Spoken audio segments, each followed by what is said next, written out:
There's this question that just sort of lingers out there, echoing in those quieter corners of the internet people browse late at night, popping up in anonymous search histories, and occasionally surfacing in those hushed, maybe slightly awkward conversations between friends. It's a question absolutely swamped by myths, a fair bit of anxiety, and honestly, just a ton of straight-up misinformation. So, what actually happens inside your body, specifically focusing on your prostate, if you happen to masturbate every single day? Well, the whispers and rumors you've probably stumbled across online might very strongly suggest it's downright dangerous, that it can somehow cause physical damage, lead to inflammation, or even worse outcomes.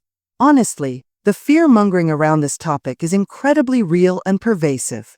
But here's the thing, what does the actual, genuine scientific evidence have to say about it?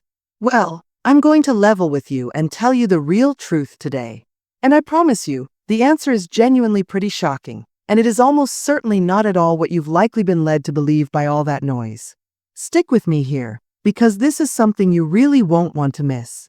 To truly get a handle on the surprising reality, we first kind of need to get properly acquainted with a key player in this whole situation, which is, of course, the prostate gland itself. So, what exactly is it? Put quite simply, the prostate is this small, roughly walnut-sized gland that's a crucial part of the male reproductive system down there. Its main job, fundamentally, is to produce a significant portion of the fluid that nourishes and actually transports sperm, what we all commonly know as semen. It sits in this specific spot just below the bladder and, importantly, right in front of the rectum.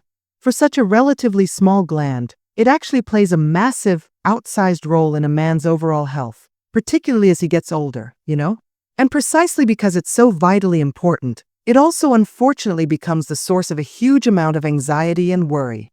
You've almost certainly heard the various claims floating around. The persistent myths that circulate in locker rooms and endlessly scroll across internet forums, suggesting that frequent masturbation can somehow wear out the prostate, or that it could lead directly to chronic inflammation, that's the condition known as prostatitis. Or perhaps the one thing men seem to fear most of all, that it might somehow, mysteriously, increase your risk of developing prostate cancer. Look, these fears, they're completely understandable when you think about it. Prostate cancer is undeniably one of the most common cancers diagnosed among men globally. So, naturally, anything that might potentially affect that risk level is going to be taken incredibly seriously, often fueling the anxiety. For decades, frankly, these fears went largely unchallenged, often just dismissed as old wives' tales or maybe moral warnings thinly disguised as legitimate health advice. But then, get this, researchers at one of the absolute most prestigious universities anywhere in the world decided to finally stop just guessing and speculating. They made a conscious decision to put these pervasive myths to the ultimate test with a truly massive, long-term scientific study.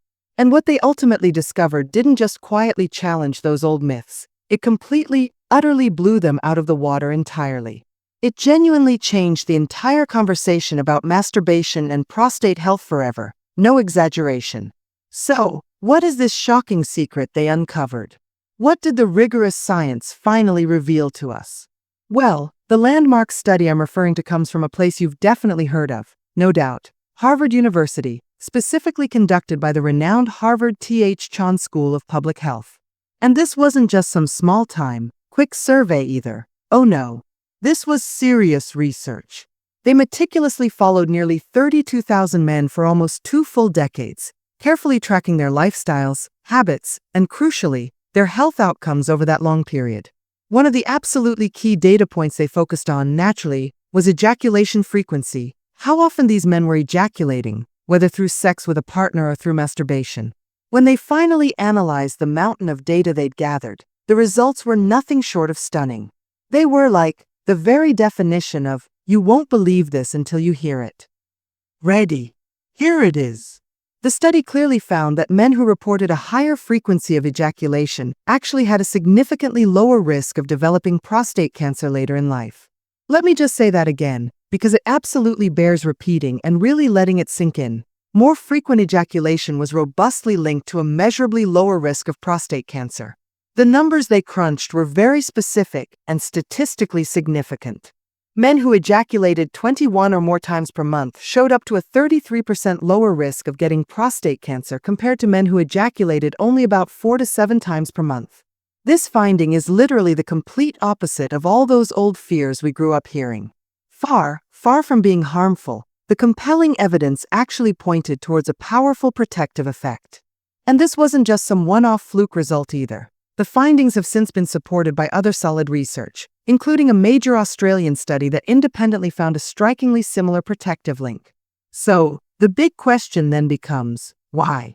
How on earth could something so seemingly simple have such a profound positive impact on the health of this little gland?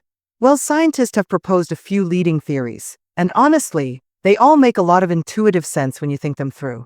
The first and probably most popular one is often called the prostate stagnation hypothesis. Basically, think of your prostate's internal ducts like a whole bunch of tiny, intricate pipes. The theory suggests that regular ejaculation essentially helps to flush out these pipes pretty effectively. This flushing process helps clear away old, potentially dying cells, built-up secretions, and crucially, potentially harmful substances or even carcinogens before they have a chance to just sit around, linger, cause local irritation and inflammation, and potentially trigger those problematic cellular changes that can eventually lead down the path to cancer.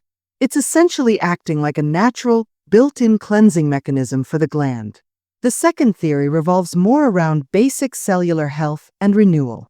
Every single time a cell divides in your body, there's admittedly a tiny, but real chance of a genetic error occurring, a mutation that could, under the wrong circumstances, potentially lead to cancer down the line. The hypothesis here is that frequent ejaculation actually promotes a healthier, more efficient cycle of cellular turnover within the prostate tissue.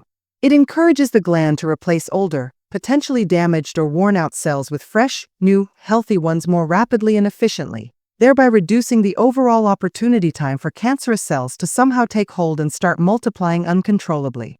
And then there's a third interesting idea that connects the dots to stress and inflammation levels in the body.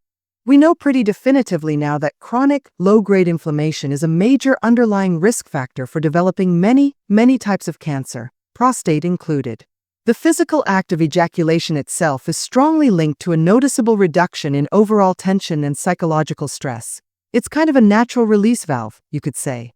By actively helping to lower those stress hormone levels, you might also be indirectly lowering the body's overall inflammatory response system-wide, which would naturally contribute to fostering a much healthier, less inflamed internal environment specifically for the prostate gland to function optimally.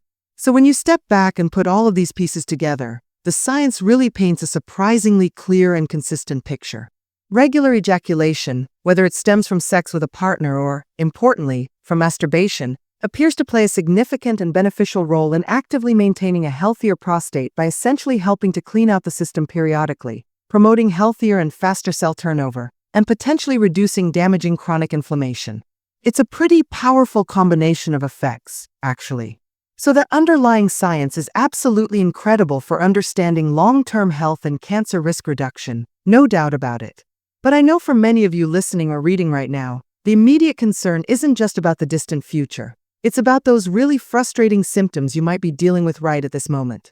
I'm talking about things like waking up multiple times every single night needing to pee, that constant, annoying feeling like you just can't quite fully empty your bladder no matter how hard you try, or maybe dealing with a weak urinary stream that's just plain frustrating and impacts your daily life. If any of that sounds painfully familiar to you, I actually want to pause here for just a quick moment and share something kind of special I came across.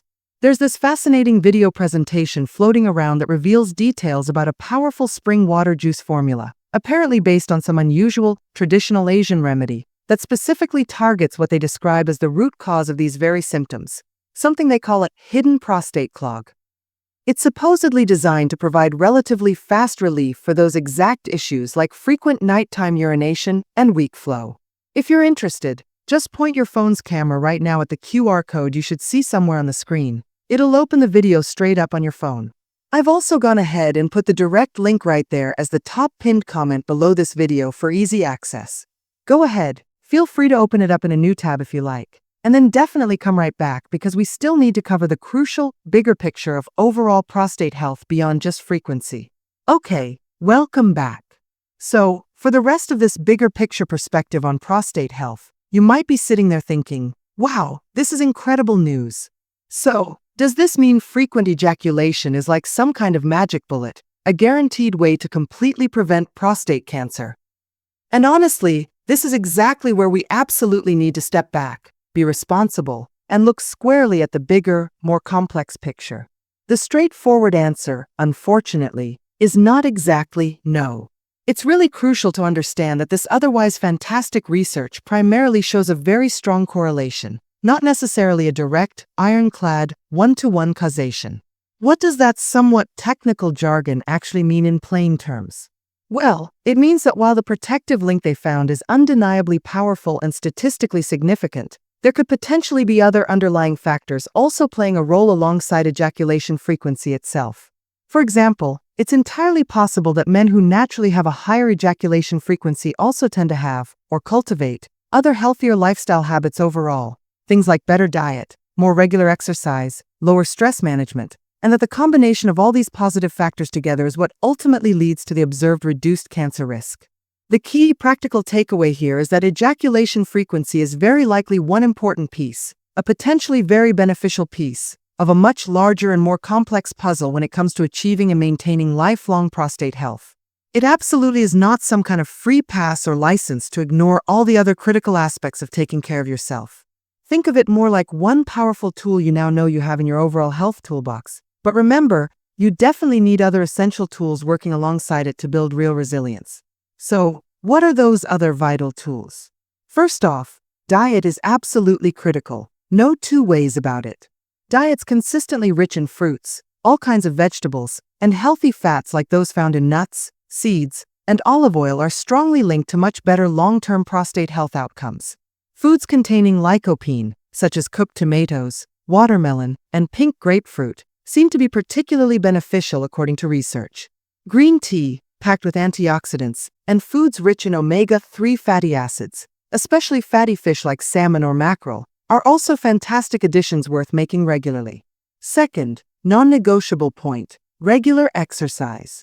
Getting consistent physical activity helps you maintain a healthy weight, which turns out to be hugely important specifically for prostate health. Obesity is actually a known, independent risk factor for developing more aggressive forms of prostate cancer. Even something as manageable as aiming for 30 minutes of moderate exercise, brisk walking, cycling, swimming, on most days of the week can genuinely make a huge, positive difference over time. Third, it's pretty obvious but bears repeating. Seriously try to avoid smoking and actively limit your alcohol consumption. Both habits are pretty conclusively linked to an increased risk of various cancers and can negatively impact your overall health and inflammation levels in ways that certainly won't help the prostate. And finally, and perhaps most importantly of all, be proactive about your health. Nothing, not a great diet, not consistent exercise, not even a healthy ejaculation frequency, replaces the fundamental, non-negotiable need for regular medical checkups with your doctor, especially crucial for men over the age of 40 or 50, or for those who have any family history of prostate cancer. Having an open conversation with your doctor about appropriate screening options, like the PSA blood test and digital rectal exams, remains the single most effective way we have right now to catch any potential problems reassuringly early, when they are almost always most treatable and manageable. So, let's just circle all the way back now to tackle our original, seemingly shocking question head-on. What does daily masturbation actually do to your prostate? The genuinely unbelievable truth, firmly backed by top-tier science from places like Harvard, is that far, far from being the inherently harmful act that decades of myth and misplaced fear have made it out to be, it might actually be one of the simplest, most natural, and accessible things you can possibly do to actively contribute to maintaining a healthier prostate over the long term. Now, is it some miraculous cure-all? Absolutely not. It's definitely not a replacement for cultivating a genuinely healthy lifestyle overall and committing to those regular doctor visits, but the sheer weight of the evidence we have now is undeniably compelling. A healthy, active sex life, which very much includes the perfectly normal act of masturbation, emerges as a supportive partner in this journey, not some kind of enemy, in the ongoing fight for long-term prostate health and well-being. If you found diving into this topic valuable and maybe even reassuring, and you'd like to see more common health myths busted wide open with real, solid science, do us a huge favor and hit that like button. It genuinely helps the channel grow and reach others. Make sure you're subscribed too, and don't forget to click the notification bell so you definitely don't miss whatever we tackle in our next video. And hey, now I really want to hear directly from you down in the comments. What other persistent men's health myths or nagging questions have you heard buzzing around that you'd be curious for us to seriously investigate next? Drop them all in the comments section below. Stay healthy out there, stay endlessly curious, and I'll catch you in the next video.